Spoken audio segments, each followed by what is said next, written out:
अस्सलाम वालेकुम फ्रेंड्स, कैसे हैं आप सब। तो फ्रेंड्स, मैं आज आपको एक ऐसा वजीफ़ा बताने जा रही हूँ। अगर आप लोग हर टाइम बीमार रहते हैं, आप लोगों को लगता है कि आप पर जादू हुआ है, आप लोगों की इज़दवाजी ज़िंदगी बेहतर नहीं गुजर रही, या फिर आपके कामों में रुकावट आती है, आपके कारोबार में बरकत नहीं है, आपके घर में हर टाइम बेचैनी है, हर टाइम परेशानी है, या आपके बच्चों के दरमियान, आप मियाँ बीवी के दरमियान हर टाइम लड़ाई झगड़ा रहता है, तो आज मैं आपको एक ऐसा अमल बताने लगी हूँ। आपने सिर्फ ज़िंदगी में एक दफ़ा ही ये अमल करना है। जब आपको ये तमाम अलामात महसूस हों, जैसे कि आपको महसूस हो कि आप पर कोई जादू हुआ है, या फिर आप पर किसी किस्म की किसी पढ़ाई का असर है, या फिर आपको लगे कि किसी की नज़र बद है आप पर, तो आपने करना क्या है कि आपने या फिर ख़ुद या फिर आपने मोहल्ले से या फिर किसी भी रिश्तेदार को बुलाकर आपने 10 मरतबा सूरह बकरा को 10 मरतबा घर में पढ़ाना है।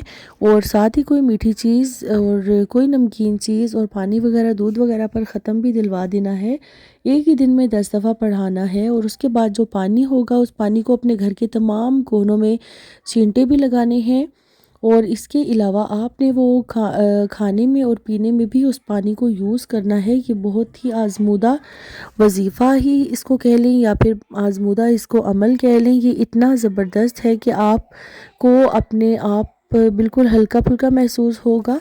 आप देखेंगे कि आपकी ज़िंदगी किस तरह से बदलना शुरू हो जाएगी, और आपकी ज़िंदगी में जितने भी मसाइल होंगे वो हल हो जाएंगे। तो फ्रेंड्स, अगर वीडियो पसंद आई हो, वीडियो को आगे शेयर कीजिएगा, और ज़्यादा से ज़्यादा मेरे चैनल को सब्सक्राइब कर लीजिएगा, सब्सक्राइब करवा लीजिएगा, ताकि आपको और दूसरे लोगों को भी इससे फ़ायदा हो सके। Thanks for watching. अल्लाह हाफिज़।